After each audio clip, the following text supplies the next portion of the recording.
Welcome to the Indigo Podcast, an exploration of human flourishing at work and beyond. I'm Ben Barron of Indigo Anchor and Cleveland State University. And I'm Chris Everett of Indigo Anchor. For more information, please visit us at www.indigopodcast.com.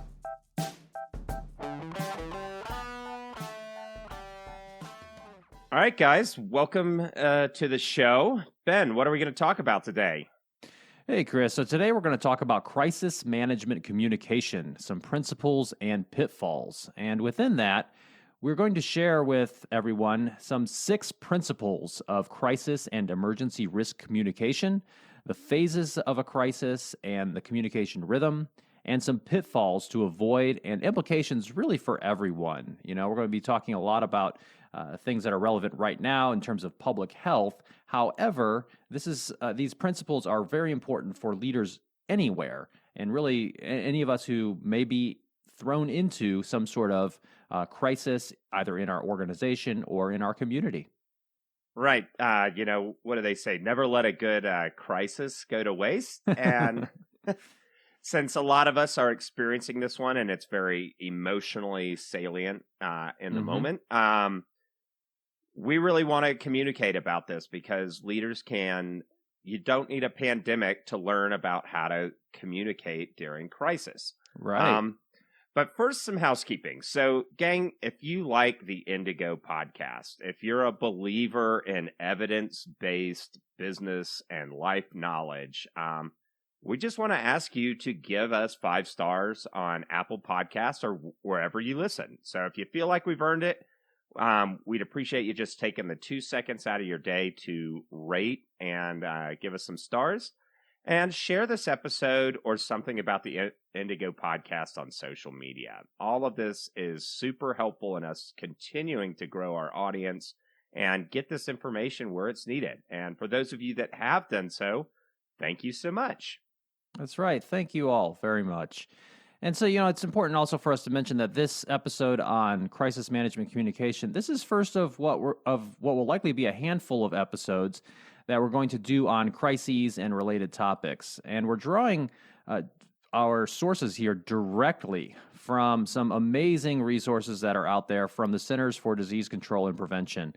And we'll include a link to all of these resources in the show notes and try to summarize them and provide our insights in terms of what they mean for all of us as we go through them.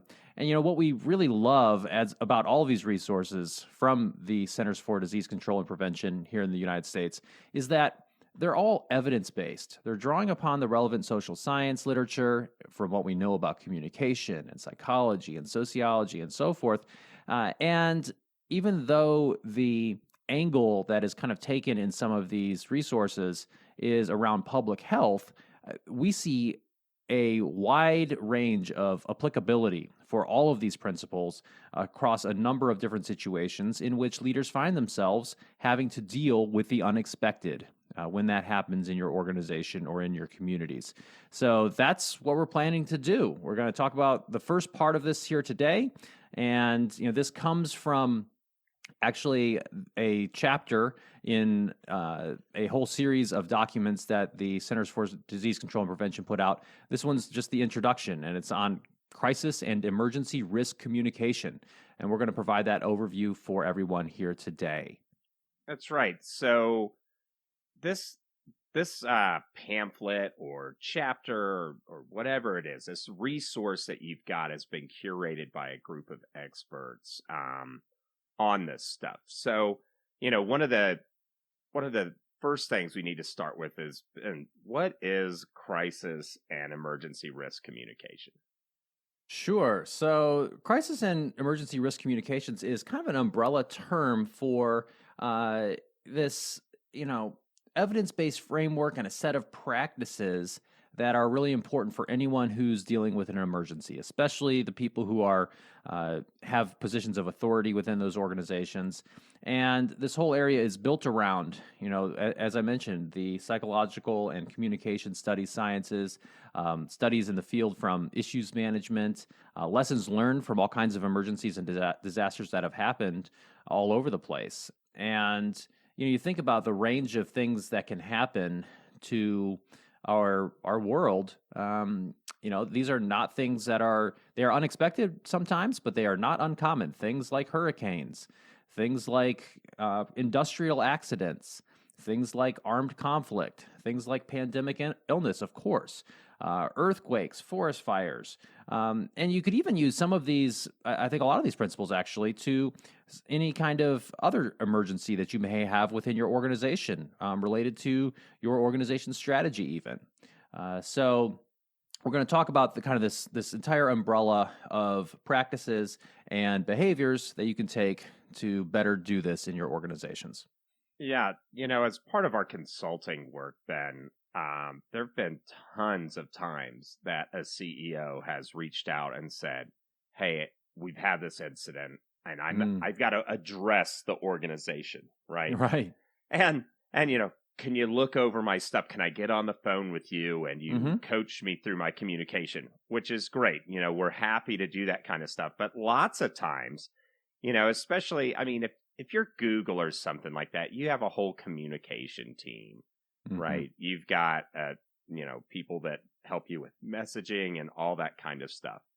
But other organizations, say in the, 50 to 300 million range, it's almost, times we've come into an organization during crisis or something, and we're sitting there, we're looking around. All right, we're getting a sense of all these people, the type of people that are in this organization, what's the dress code, the norms, our spidey senses are out.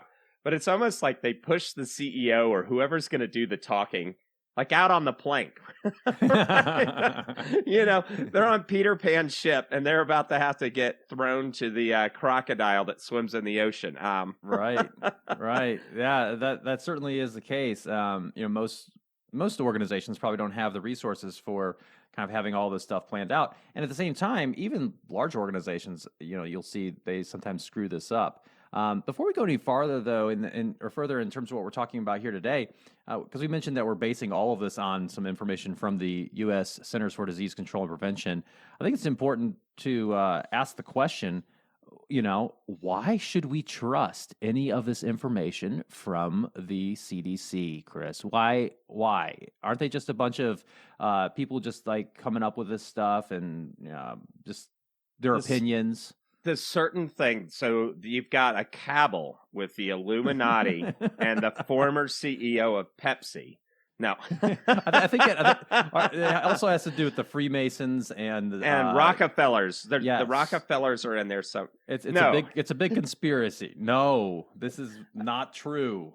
So I have to bring this up because in today's media climate and stuff, there's so much that comes from folk knowledge. There's so much of how we learn to be managers comes from a monkey see, monkey do kind of environment, or you just kind of grow up. Maybe you get an MBA or something. You learn a little bit, but you don't actually know. And this is a lot. We did a episode that we knew would not be popular, and actually is probably our least popular episode on how science works. But we, it's like, eat your asparagus, kids. It's good for you, right? So I like asparagus. Yeah, I love it. Eat your spinach or whatever, right? Your lima beans.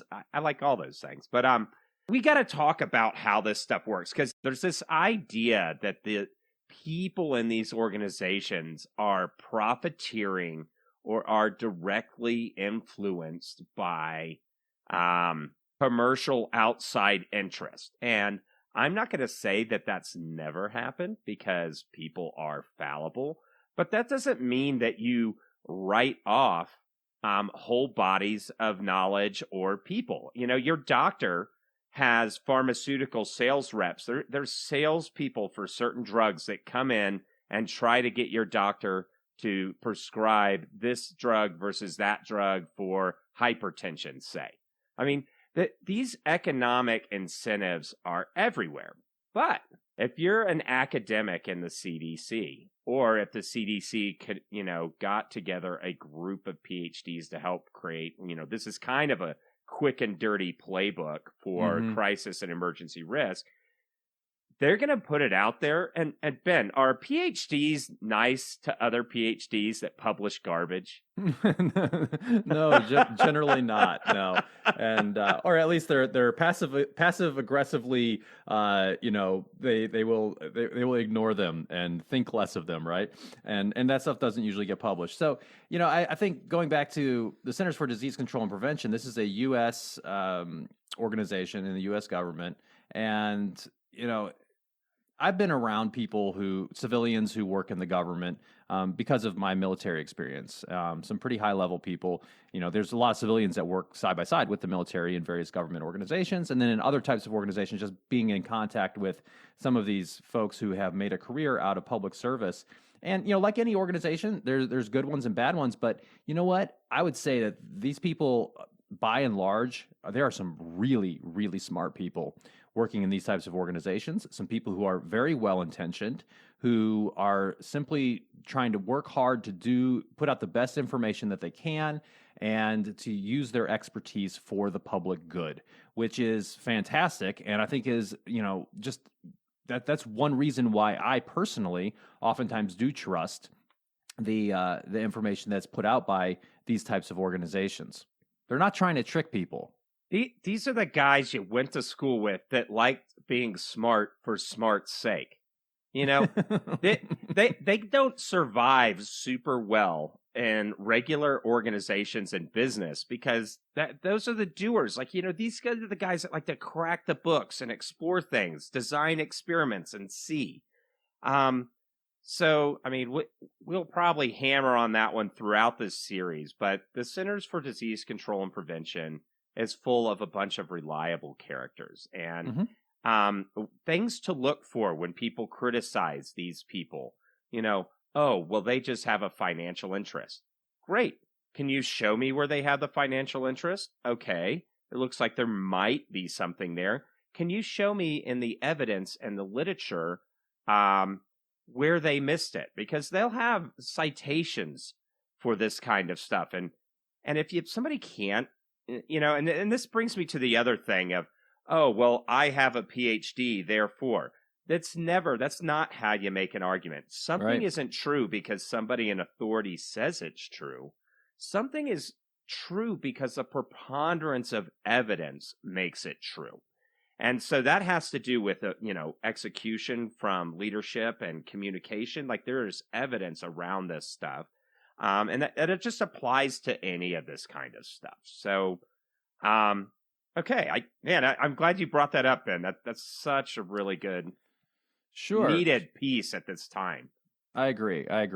So we talked about what crisis and emergency risk communication is.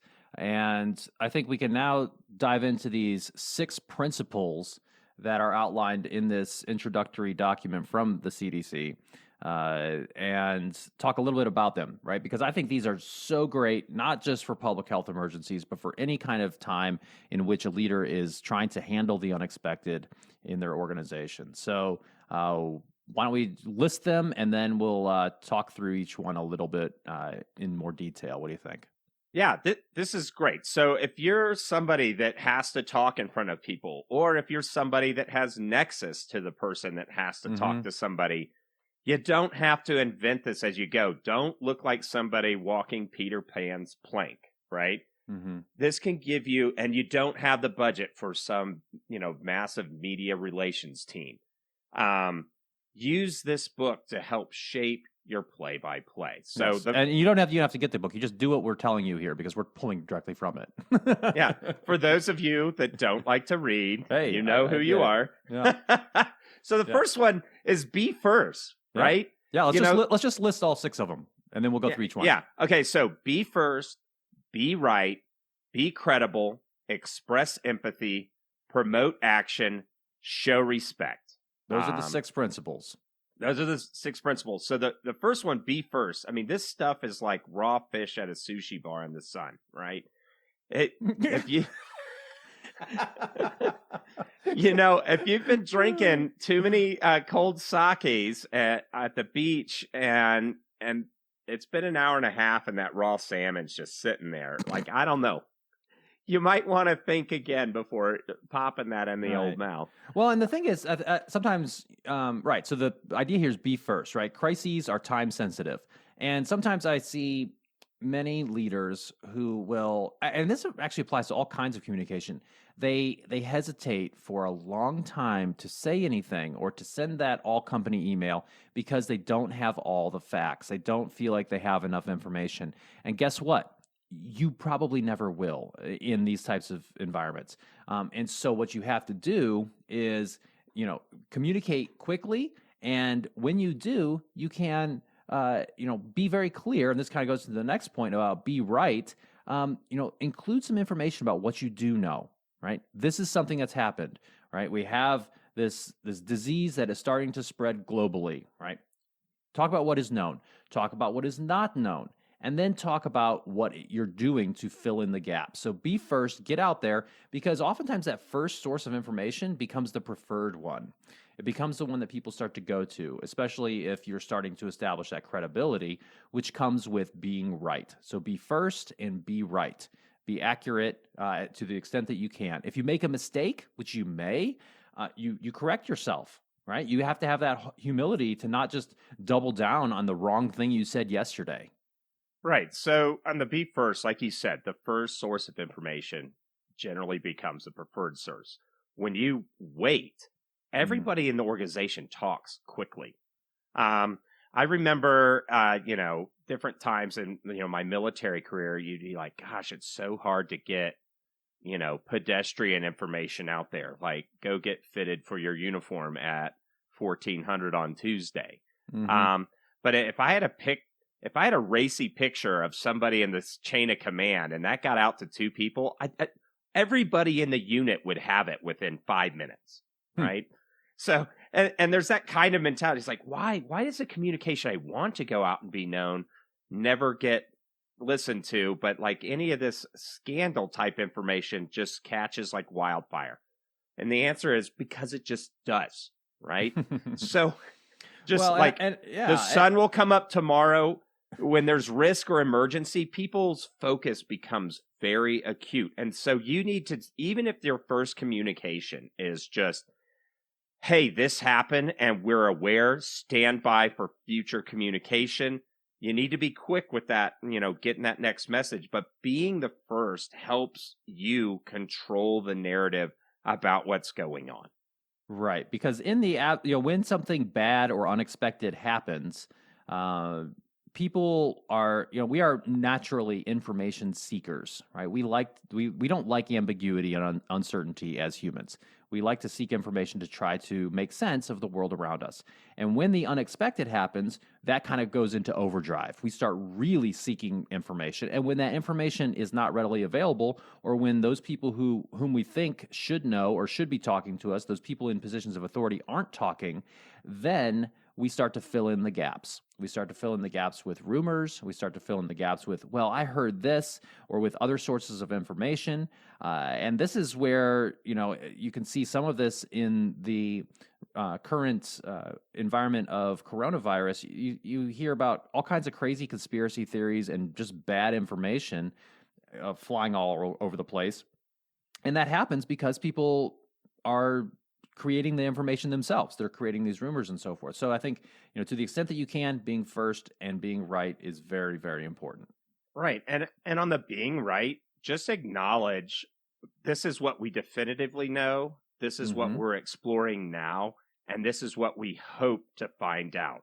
Because that also, not only does it show that you're aware and you're acknowledging and that you're communicating, it's that you have an operating system, right? Which feeds into the next one, be credible, that, hey, these people are acting in a disciplined way, that they have a disciplined way in which to sense and respond and formulate plans, right? Mm-hmm.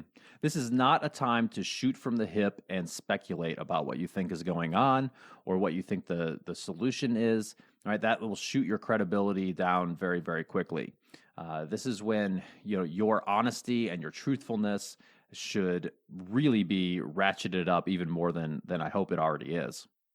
Right. I mean, always have that, good standard of truth. So also part of your credibility is, if you have to have experts, so let's say you have some kind of chemical spill in your factory or something, and you're the CEO from five, factories over, and you don't do anything with chemicals or something like that. Sometimes your credibility there is and, and now for a message from Dr. Chemical PhD, who's going to be leading, right? You actually don't have the credibility as, maybe you were the former CFO. You don't know these kinds of things. So make sure you have somebody with you that has that expertise or credibility in that time of crisis or emergency with you if you yourself don't have it. And that's actually going to build your credibility as somebody who said, as somebody who relies on expertise during that time. Right. And I think these first 3 points about being first, being right, being credible, there's a good example that comes kind of from the most classic case study of crisis management out there at least in recent time, well, relatively recent times in U.S. business. And that's the case of Johnson & Johnson in 1982 with Tylenol. So in that time, someone tampered with some of the bottles of Tylenol and put cyanide in some of them. And as a result, 7 people died. And so obviously, Tylenol is a very widely used medication. And this created quite a bit of consternation in the public when some people died after taking it. Very quickly, Johnson & Johnson made the decision to pull all of the Tylenol from the shelves across the entire inventory, right? So that was about a $100 million decision, and so it was extremely costly. But they took action very quickly, decisively, and as a result, their credibility continued to increase. Right, it increased the value of their brand and their reputation because they were being perceived as being honest and truthful about, hey, we don't know exactly what's going on, but here's what we're doing to fix this, to really make sure that people are staying safe. So just kind of to throw that out there. If you're interested, we're going to put some links in the show notes to some more information about that. But the Tylenol case with Johnson & Johnson is an interesting one to look at in terms of crisis management in organizations. Yeah, and their brand is viewed as a brand of integrity and that they will make the right decision. Right. I mean, we're still talking about this almost 40 years later. So, right. Right. That maybe because there's a dearth of that kind of leadership, sadly, oh gosh. Yeah, maybe. But these things stay with a brand. These things stay with an organization. Once you flush your credibility, you can't really pull it all the way under your wing again. So make sure that you keep that going. And then after the crisis, that's where people are going to reflect on how everybody operated. And, and we did that episode on COVID Tunis. People are profiting from using COVID messaging to get more of their brand and stuff out there. And, people will remember that afterwards. It's not during the day-to-day regular operations of things that your real mettle as an individual, as an organization is tested and shown. It's during these times of crisis. And thankfully, we haven't had a whole lot of major crises similar to COVID, right? But this is a time, and this is where we're also finding some lacking, is because people just don't know how to behave during this time. Do not flush your credibility. And so that leads us to the next one: express empathy. Right. You can't, in your focus upon being first, being right, being credible, that's kind of about, information and speed and honesty, all great things. You have to remember in this moment that people are upset, people may be hurt, people may be dead, right? This is a very important time for you to express that you have empathy with those who are suffering, right? And you should acknowledge this. Realize that this whatever crisis is occurring is creating harm. and address what people are feeling and say, look, I understand that you're feeling this way and some of the challenges you're facing. And this is very important to include in your communications because this will build some trust and rapport. If you don't do this, you run the risk, and I think the very real possibility of being seen as out of touch, as being uncaring. And, even if you are caring, like if you don't say it, if you don't use the words and express this empathy, you can really start to damage the rest of people's impression of you. Right. So, that early business literature was kind of the people as cogs in the machine, right? Um, you know, Bill is praised for cranking out more widgets, and we can leave this human side behind, but we're not robots. If you don't take time to deal with emotions, and this is at some of that's literatures and difficult conversations, which is a book we totally recommend. This is in the psychology literature. If you don't have time for those emotions to kind of air out and some empathy to be given, you can't get through to the needed work of actually doing the actions and responding, right? Mm-hmm. You're now, some people will be able to push through anyway, but there's going to be a lot of people that are going to be stuck in that emotions part of their psyche. And so as a leadership, you need to just acknowledge that, we are all feeling horrible right now. We are shocked by the images we are seeing on TV and the individual challenges people are facing. These are important words. So if you have difficulty with this as a leader, and I see this because some of these leaders kind of go through the meat grinder to get up to that VP level and all that kind of stuff. And they can be a little bit callous at that point. You need to do that interpersonal growth to be okay with the emotions that you have individually so you can connect authentically with the people around you. And that's you just have to be okay. I've talked with executives like, oh, it's just this touchy-feely stuff's just icky. Well, what in your past makes you feel icky? They're just emotions and words, man, And so get okay with those feelings, sort them out, writing those down. So, what words am I feeling right now? Maybe even reach out to somebody. Hey, what words are you feeling right now? And empathize with those. That's what makes us human. Right. So be first, be right, be credible, express empathy. The next one is promote action. And this is an interesting idea because in any kind of crisis, and this is talked about in the paper that we're referencing from, in any time of crisis, that takes time for any type of organization, any type of government agency, whatever, to appropriately respond and to figure out what's going on and the right way to approach it. At the same time, there are many things that people who are already in the situation can and should potentially do. And because of that, you need to give some people something to do. Promote action. This means give people something meaningful that they can do to help with the crisis. It can help. This just doing something can help to calm some of the anxiety. It can also help to potentially restore some of the order, make the situation better.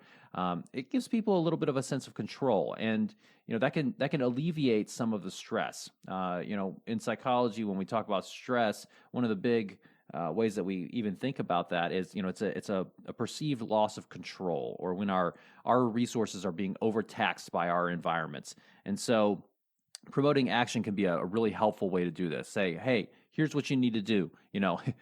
Don't go out in big groups. Don't go, wear a mask. All these types of things that we're seeing right now are ways in which we can give agency to every person so they can have some sense of control and actually help with the problem. And Ben, you actually did some of that in your own family with your kids. Mm-hmm. Yeah. Giving them little jobs and so forth, saying, hey, here's how we're going to initiate structure in this time. What were some of the jobs you gave your kid? I just love this. Please Yeah. share. Well, I mean, so I shared in one of our episodes how we started every day. We do like a little pledge of allegiance and so forth, and but they take turns holding the flag. We do a thing where, our morning routine with the dishes. Family with 4 little kids and 2 adults generates a fair amount of dishes. And so, in the morning, they rotate between whose turn it is. And this goes all the way down to the 4-year-old, right? Emptying the dishwasher, that rotates between the 2 younger kids, and doing the dishes is between the other children.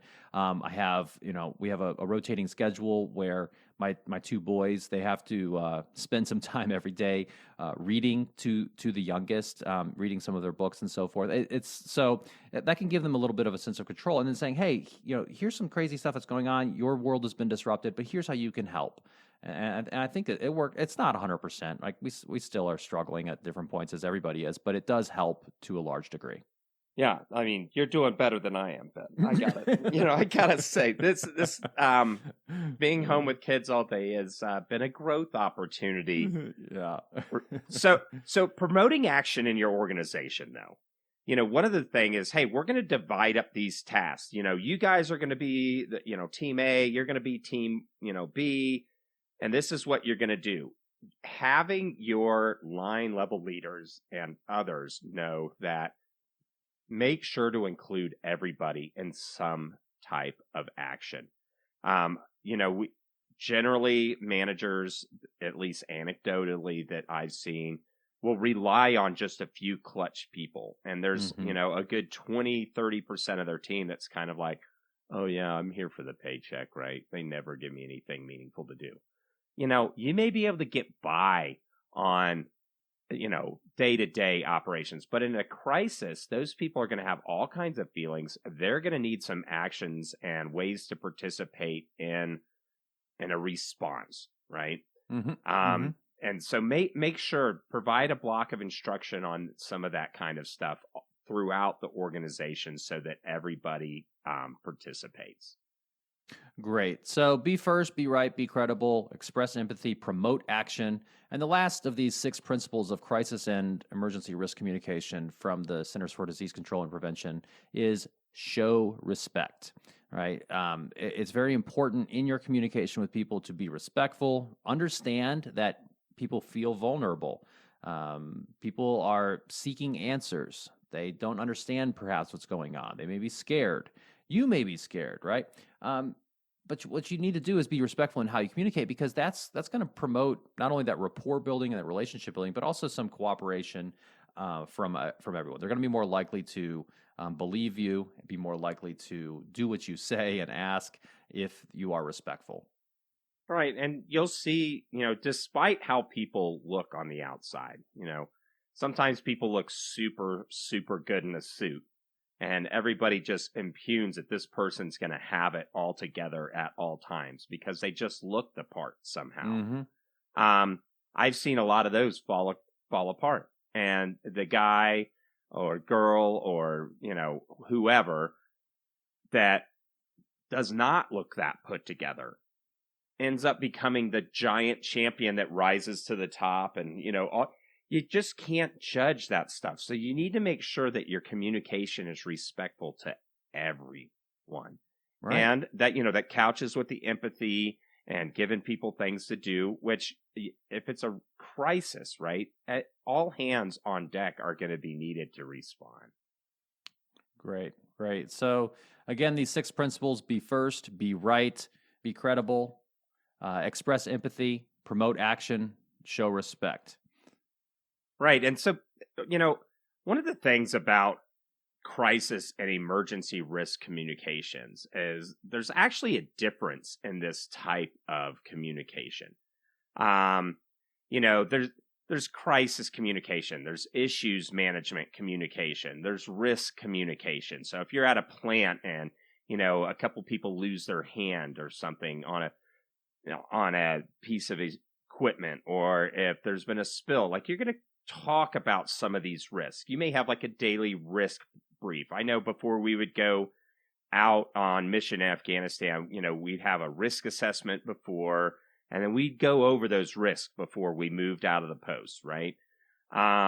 If you're having issues, there's been an IT outage and you now have to handle customer service calls and document their issues on paper. There's a paper, there's different types of communication. But here specifically, we're talking about crisis and emergency risk communications. So one of the things that you've got to do is you got to explain, here's what's going on. And a key piece that's really different here is persuade. People are going to see something that's happening, and they're going to have all kinds of different visceral emotional responses, internal thoughts, and all that kind of stuff. You're actually going to have to put on your salesman's cap, your persuader cap, and persuade people that, hey, this is a real issue. I know we've seen lots of stuff out, at least I have in social media. It's like, oh, this isn't so bad, or all this kind of, stuff as people just react. They don't have complete information and understanding yet, right?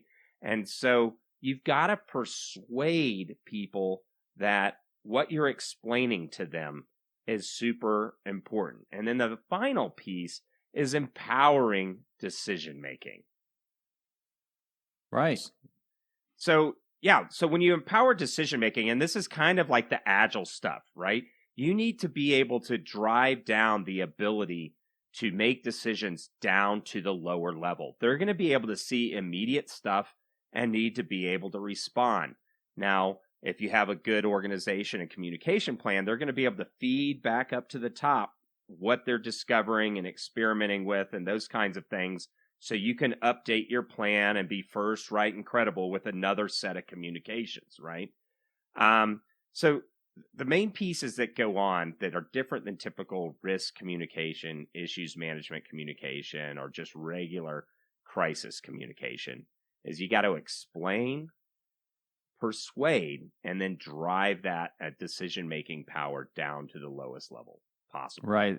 So it's kind of a combination of all these different things at one time, where you not only are trying to help people understand why you need to do something, but also giving them the ability to do it right at the local level. So excellent. So we've talked about what crisis and emergency risk communication is. We've talked about why you should listen to experts like the CDC. We've talked about the 6 principles of doing this effectively.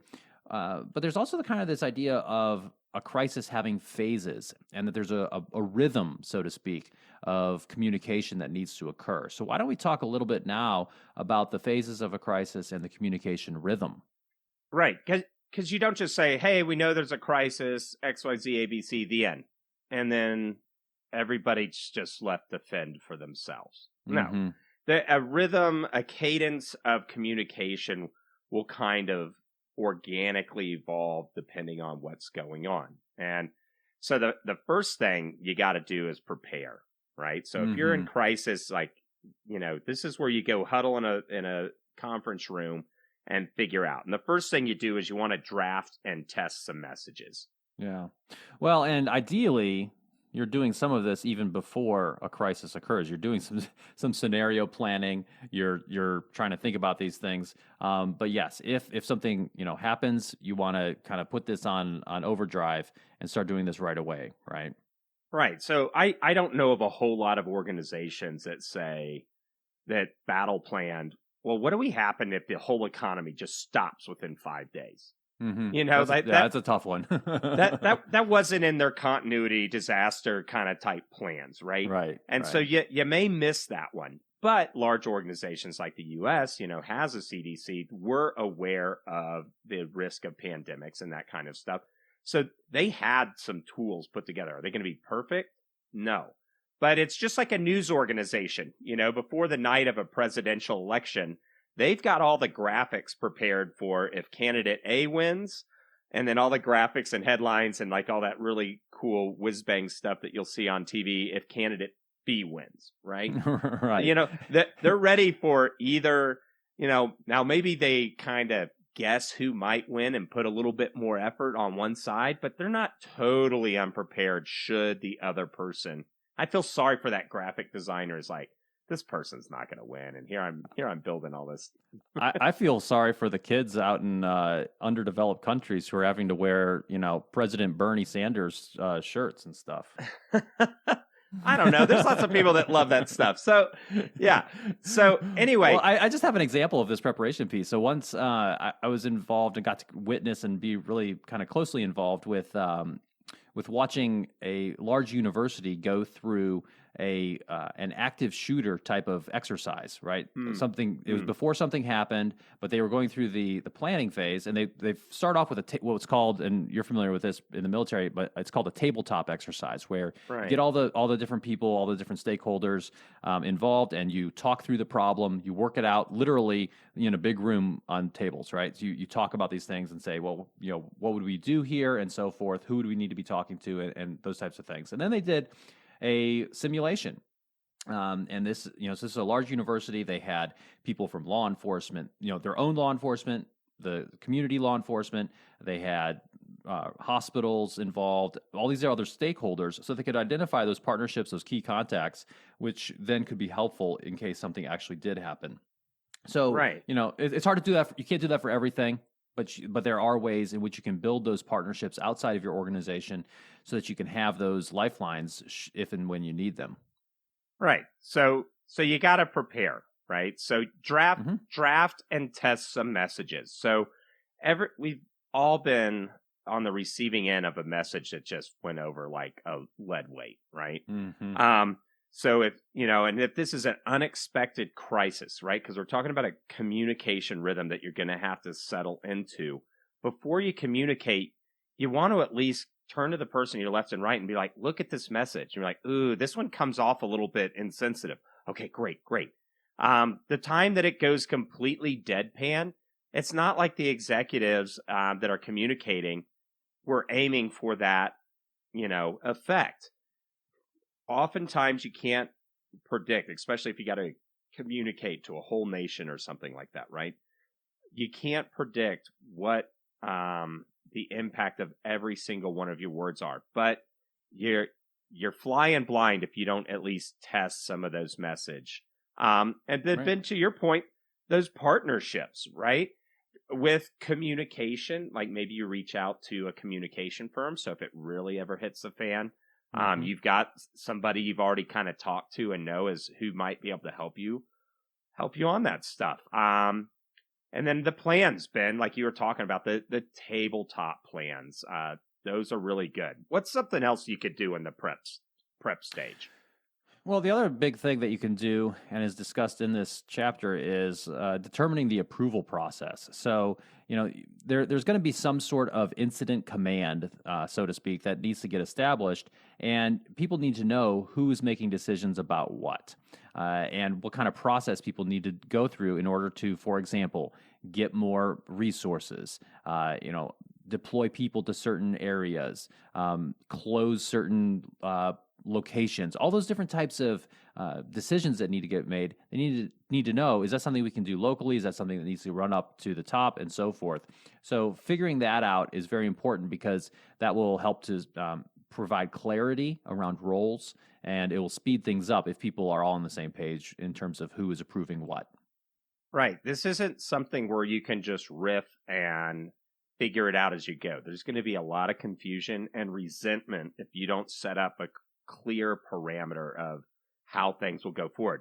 By setting the rules of the game and the approvals and those things, setting those clearly and explaining them, you enable the entire organization, country, county, whatever it is, to be able to improvise within those set of rules, right? Right. And this is not about introducing unnecessary bureaucracy into the situation. This is about initiating the necessary structure to get stuff done, right? You can't just have anarchy and say, well, we're all just going to kind of figure it out and everybody can make their own decision. Like, empowering decision making is great. It has to be done in a context of knowing what kinds of decisions are being made by certain levels within the either the organization or a multi-organizational type of situation. Right. Okay, cool. So that's all the preparation stage, right? Draft and test some messages, have some partnerships in place beforehand. If not, quickly get them. create and battle test some plans, tabletop kind of planning, and then setting those approval processes in place. So then we move into what the CDC calls the initial phase, right? Right. Right. This is when you start to actually execute something. So you're expressing empathy, right? We talked about that. You're explaining the risks, right? You're promoting certain actions. And so that's really good. So you're expressing some stuff, you're promoting some stuff, but then you also want to give people kind of a information check. So, hey, this is what our response efforts have been so far, and this is what we've discovered that's really working. And here's some stuff we discovered that's not working. So if you're doing that, please stop. Those kinds of things. Right. And this is that be first type of idea in terms of a principle of emergency and crisis communication. Getting out there and explaining what's going on, describing what you're doing, and getting out there and doing that quickly. Then you kind of move into this maintenance phase where, the crisis or the emergency is being dealt with. There's stuff going on. You have various different processes that are underway.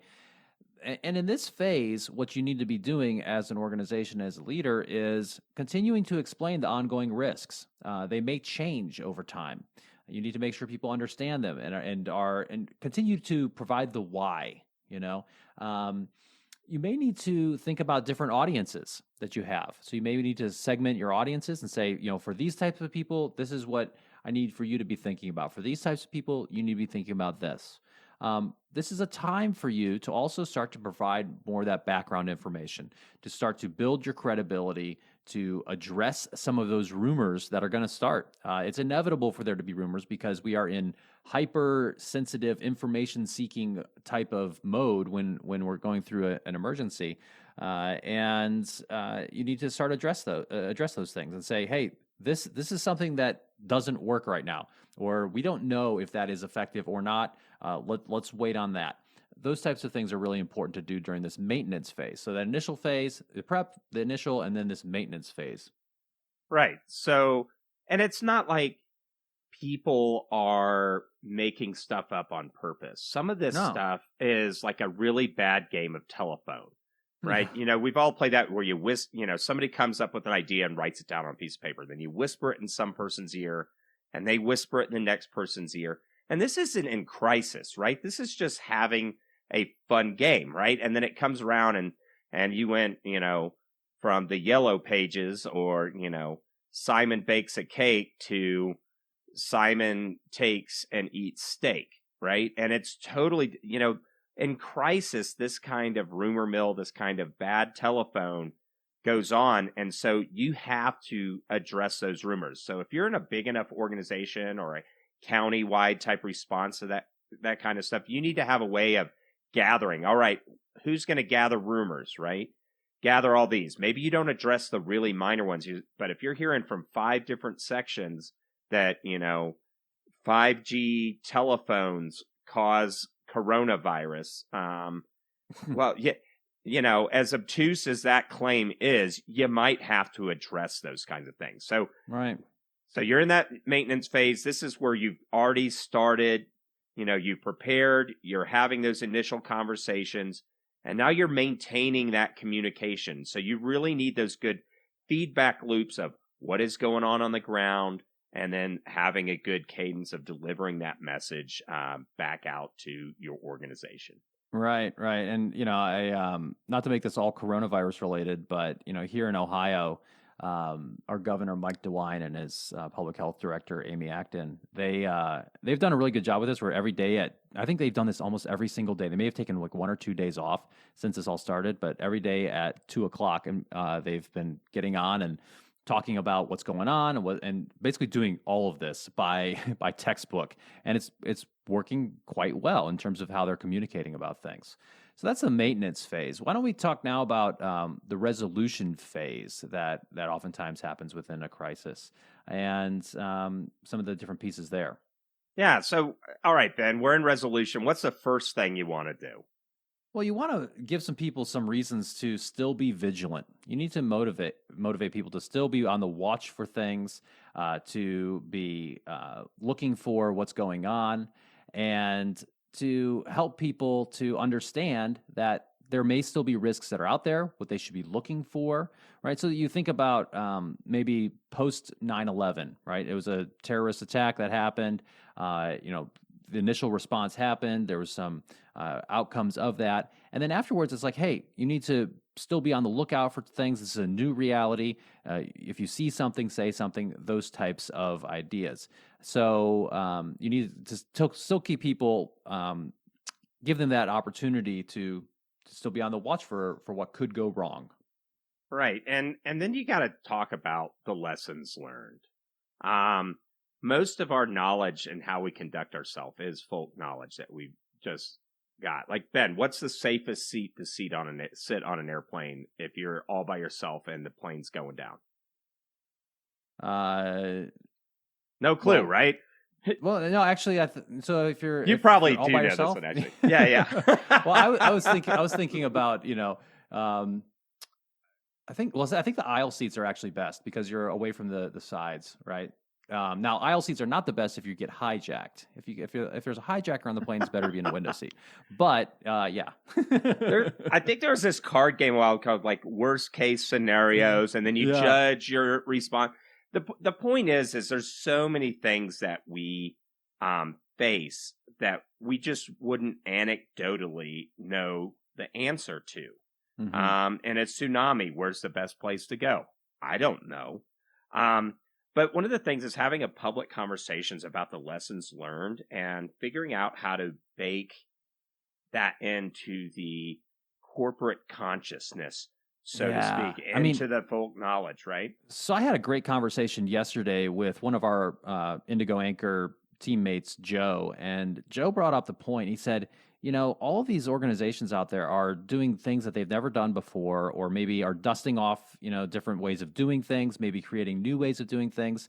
It would be really interesting if, to think about how are they documenting the things that they're learning? How are they moving, from this reality into the future? And are they truly learning from it? I just think that's a really good point. And if you're not intentional about this, some people may write down some little lessons and they just get put somewhere and forgotten about. And that's a shame. This is an opportunity for all of us, for all of our organizations, to do our best to try to learn from what's happened and to not make the same mistakes in the future, to come out better for it. And that only happens through explicit and intentional discussion of lessons learned and documentation of them. Yeah, and for any of the project managers out there who've sat through the PMP classes and whatnot, this is where, you're doing all the project closure checklist, right? You're updating your organizational process assets, you're publishing, but let's be honest, nobody does that, right? They're like, and we're done, next project, right? This is a case, depending on the size of your organization, at a minimum, document some of those lessons learned, even if you jot down a few of them, so that when you're back in a crisis, you probably have different leadership at that point. You can at least pull that document up and read those lessons learned and refresh your plan. So which is the last part of the resolution thing, which is revising your plan. So if you're one of these county or community stake people and you're planning, I was involved with the earthquake response planning for the state of Tennessee back when I was in the Tennessee National Guard. And, if we have a earthquake to the west of Tennessee over near Memphis, what are we going to do? And so we're drawing out all those plans. Now, if there is actually one, right, all these plans kind of fall apart a little bit once the first bullet goes downrange, so to speak. So, great. Now you have an actual crisis and you learn. You got to update those plans so that you're starting from a better playbook should that emergency incident happen again. What you don't want is, this happened 4 years ago and you made the same daggone mistakes this time. That's not going to be a good look for you. Absolutely not. Right. So, so we've talked about these principles of emergency or crisis and emergency risk communication. We've talked about these phases that you'll go through in a crisis. Let's move now to talk about, some of the pitfalls that unfortunately are fairly common, but these are pitfalls that you should avoid and some of the implications of those pitfalls that are out there. So I'll go through the 5, just listing them, and then we can talk just briefly about each one. So the 5 main pitfalls to avoid in any kind of crisis as it pertains to communication and so forth is number 1, mixed messages from multiple experts. Number 2, information that's released late. Number 3, paternalistic attitudes. Number 4, not countering rumors and myths in real time. And number 5, public power struggles and confusion. Right. So number 1, mixed messages from multiple experts. You've got to be on the same page, right? Right, Ben. So listen, I'm glad you came in to the emergency room. You actually have a really complicated case. We've convened a team of 10 doctors because this is such cutting edge, such, a unique and your life is at stake. And now we're going to have, each of these 10 doctors come by and make their case for you on which direction you should go. That is horrible, right? Oh my gosh. If that happens to you, it doesn't matter the risk. Just run away from that organization, right? Right. But you don't want to create confusion. And so, you want to be on the, get that alignment before you go public. Right. So when there is a complicated case, the doctors will convene and they will hash out, yell, scream, whatever that they do behind those doors, coming up with a recommended course of action and why. So that when they come to that patient, they have a unified front, right? Like we have deliberated. Nobody that thinks about anything seriously isn't going to say that there aren't pros and cons to every course of action. Right? But when you're entering that communication phase, you really want to have a unified front. Now, that being said, if all the experts are screaming at the person doing the communication, hey, what you're saying is wrong, you're in the wrong side. So make sure you have experts baked in and that you're gathering that consensus and communicating, that way forward. That's right. And so the second pitfall to avoid is information released late. This violates, of course, the principle that we talked about earlier of being first. So, if you wait on critical information, that's not going to bode well for anybody. And number 3 is paternalistic attitudes. Right? You want to avoid kind of patronizing people. You want to try to understand and show respect towards the people you're communicating with. Yeah.